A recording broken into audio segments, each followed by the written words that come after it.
नमस्कार, मैं विष्णु शर्मा आप सभी का आपके ही अपने चैनल विष्णु एटीपी में हार्दिक स्वागत करता हूं। और आज की क्लास से बहुत ही बेसिक चीज़ हम पढ़ने वाले हैं, समझने वाले हैं कि एक्चुअल में लेटर, वर्ड और सेंटेंस होते क्या हैं। बहुत से लोगों को कंफ्यूजन है कि इंग्लिश में लेटर किसे कहते हैं, वर्ड किसे कहते हैं और सेंटेंस किसे कहते हैं। जिन्हें पता है उनके लिए बहुत ही अच्छी बात है, जिन्हें नहीं पता है उन्हें एक्चुअल में क्या होता है उसका मीनिंग अभी बताने वाला हूँ, क्योंकि बेस आपको क्लियर होना चाहिए, उसके बाद ही हम आगे बढ़ सकते हैं। तो सबसे बेसिक चीज़ यही है कि लेटर, वर्ड और जो सेंटेंस है वो क्या होता है। आपको मैं हिंदी में बता दूं कि जब हम हिंदी में जिस प्रकार से हम पढ़ते हैं अक्षर, शब्द और वाक्य, बिल्कुल यही है इंग्लिश में कैसे होता है वो आपको बताने वाला हूं। तो देखिए, सबसे पहले हम देखते हैं लेटर किसे कहते हैं। तो ये जो लेटर है आपका, इसे हम इस प्रकार से, ये हो गया आपका लेटर्स, तो हम इसे लेटर कहेंगे अभी फिलहाल, क्योंकि एक एक के बारे में पढ़ेंगे। तो हम यहाँ पर देखते हैं ये लेटर एक्चुअल में क्या होता है। ये होता है इंग्लिश के जो अल्फाबेट्स होते हैं, अल्फाबेट होते हैं, जो लेटर्स का ग्रुप है उसे हम अल्फाबेट कहते हैं। जैसे कि हिंदी वर्णमाला, जहाँ अ से लेके घ तक, जिसमें कि ढ, स, र सभी शामिल है, उसी प्रकार से इंग्लिश में जो अल्फाबेट होता है वो ए से जेड तक इसे अल्फाबेट कहते हैं। लेकिन उसके अंदर जो ए बी सी डी जो अलग अलग जो उसके पार्ट्स हैं वो लेटर्स कहलाते हैं। जैसे कि हिंदी में जिसे हम अक्षर कहते हैं, हिंदी में जो हम अक्षर कहते हैं, अ से जिसे वर्ण या अक्षर कहते हैं, अ से ज्ञ तक, वैसे इंग्लिश में लेटर होते हैं, जिसमें कि हम जैसे कि ये हो गया आपका A B C D E, ये गया आपका जेड तक के। तो ये जो सेपरेट आपको दिख रहा है ये सब होते हैं लेटर। जी हाँ, और सभी मिला के लेटर्स हो गए, तो एक एक ये लेटर होते हैं, इसे हम लेटर कहते हैं, जो कि सिंगल स्वतंत्र रहते हैं, अलग अलग ये सेपरेट रहते हैं। अब हम बढ़ते हैं, आपको समझ आ गया लेटर किसे कहते हैं। इसमें कि बहुत सारे रहते हैं, ए ई आई ओ यू है, जो कि पता है आपको वॉवेल्स हैं, उसके बारे में वीडियो बना चुका हूं, आप चाहे तो देख सकते हैं। इसके बाद आपको पता है बाकी सभी कॉन्सोनेंट होते हैं, सेमी वॉवेल्स भी होते हैं, वो सभी बात की बात है। अभी जो बेसिक हमारा जो हम समझना चाहते हैं वो है कि लेटर किसे कहते हैं। तो लेटर आपका क्लियर हो गया, ए टू जेड तक जो सेपरेट ए बी सी लिखा हुआ है वो लेटर है। जैसे कि मान लीजिए हमने कहीं पर लिख दिया कि एफ, तो ये एक लेटर हो गया, हम लिख दिया जी तो लेटर हो गया, जेड तो एक लेटर हो गया, ये एक एक लेटर है। अब बढ़ते हैं आगे वर्ड। तो वर्ड क्या होता है, यहाँ पे हो गया वर्ड। अब वर्ल्ड नहीं लिखेंगे, एल डी, यदि वर्ल्ड लगाएंगे तो उसका मतलब है दुनिया, वर्ल्ड यानी पूरा विश्व, दुनिया, ठीक है वर्ड। तो ये हो गया आपका वर्ड। तो वर्ड का मतलब होता है हिंदी में जो हम कहते हैं शब्द, वर्ड का मतलब होता है शब्द। लेकिन इसकी भी मीनिंग आपको ध्यान से सुनना पड़ेगा। यहाँ पर एक्चुअल में इसकी मीनिंग बहुत से लोग ऐसे कहते हैं कि लेटर के समूह को, मतलब लेटर जो है उसके समूह को जब लेटर मिल जाते हैं तो उसे हम वर्ड कहते हैं। तो ये बिल्कुल उसका सही, ये उसका नियम नहीं होगा, मतलब सही उसकी परिभाषा नहीं है। आप यदि आप कहते हैं कि लेटर के समूह को वर्ड कहते हैं, तो ये मान लीजिए जैसे हमने लिखा एप्पल, हमने लिखा यहाँ पर एप्पल, तो ये लेटर का समूह है, 1 2 3 4 5 लेटर है, तो एक वर्ड बन गया। ये समूह है तो ये हो गया एक वर्ड बन गया, सभी मिला के एक लेटर को मिला के वर्ड बनता है। लेकिन एक्चुअल में इसकी मीनिंग क्या है, हमने बोला लेटर के समूह को वर्ड कहते हैं, लेकिन आप बताइए यदि मैं इसे आगे पीछे लिख देता हूं इस प्रकार से, तो क्या एक ये वर्ड होगा। मान लीजिए मैंने, देखिए यहाँ पर एल का भी यूज किया है, डबल पी का भी यूज किया है, ई का भी यूज किया और ए का भी यूज किया है, बिल्कुल ऊपर के सभी लेटर को मैंने नीचे लिख दिया है, तो ये वर्ड क्यों नहीं है।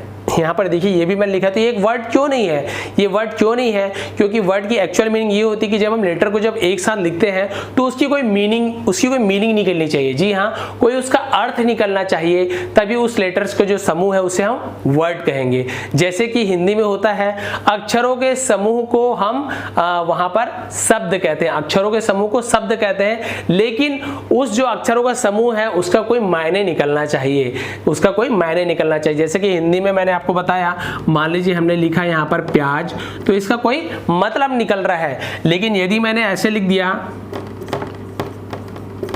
या आधा जप या जिप, तो इसका कोई मतलब तो नहीं निकल रहा है, इसका कोई मीनिंग नहीं है, तो ये आपका शब्द नहीं कहलाएगा, ये आपका शब्द कहलाएगा। बिल्कुल उसी प्रकार से यहाँ पर आपको मैंने बताया कि जहां पर यदि कोई मीनिंग निकल रहा है उसका तो वर्ड होगा, लेटर का समूह को वर्ड कहते हैं, मीनिंग नहीं निकल रहा है तो वर्ड नहीं कहलाएगा। जैसे एक दो एग्जाम्पल और बहुत सारे हो सकते हैं, आप कोई भी चीज, कोई भी वर्ड ले सकते हैं जिसकी मीनिंग आप जानते हैं, तो फिर वो आपका यहाँ पर लेटर का जो समूह है उसे वर्ड कहेंगे।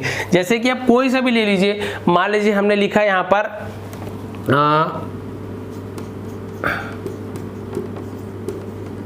ये लिखा हुआ आपका नेशन, नेशन यानी होता राष्ट्र, तो ये नेशन, ये भी एक वर्ड है, ये हो गया आपका टोमेटो, तो ये भी एक वर्ड है क्योंकि यहाँ पर देखिए सभी लेटर्स को मिलकर यहाँ पर बन रहा है। लेकिन यदि मैं कुछ अलग लिख दूँ, मान लो यहाँ पे मैं कुछ और लिख देता हूँ, तो बताइए क्या ये एक मतलब वर्ड है? क्या ये जो लेटर का समूह एक वर्ड है? आपको कुछ ये लग रहा है कुछ मीनिंग इसका? नहीं, क्योंकि इसकी कोई मीनिंग नहीं है, ये कोई वर्ड नहीं है, इसका कोई मीनिंग नहीं निकलता है, तो ये आपका वर्ड नहीं होगा।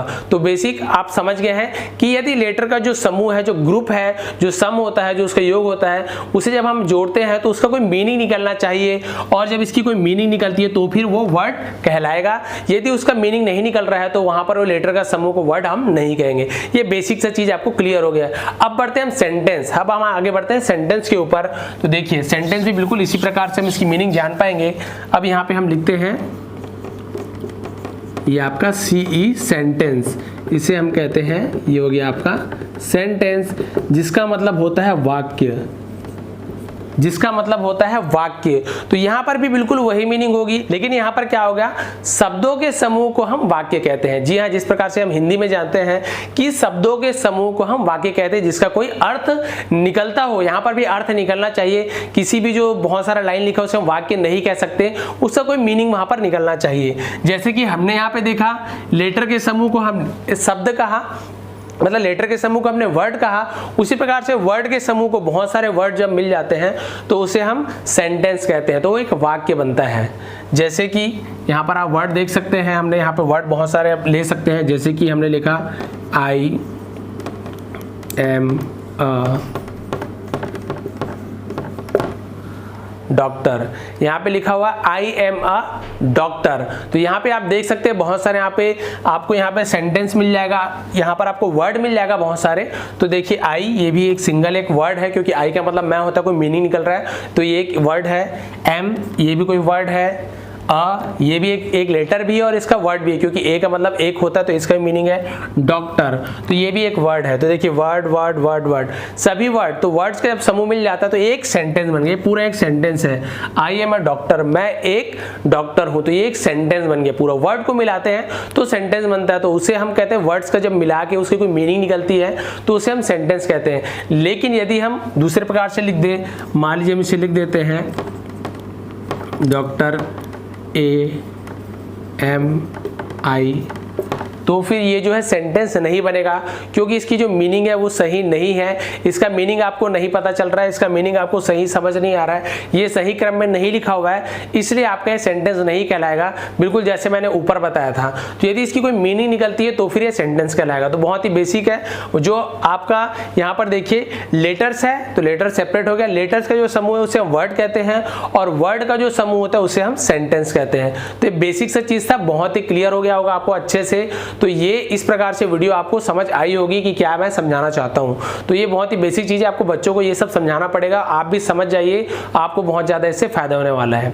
तो बताएंगे आज की क्लास मेरी कैसे लगी, थोड़ी भी अच्छी लगी हो तो जरूर लाइक करेंगे, कमेंट करेंगे, ज्यादा शेयर कीजिए, और यदि आप नए हैं मेरे चैनल पे तो सब्सक्राइब कीजिए, बगल का बेल आइकन दबाना ना भूलें, क्योंकि ऐसी हिंदी इंग्लिश व्याकरण की वीडियो मैं हमेशा लाते रहता हूँ।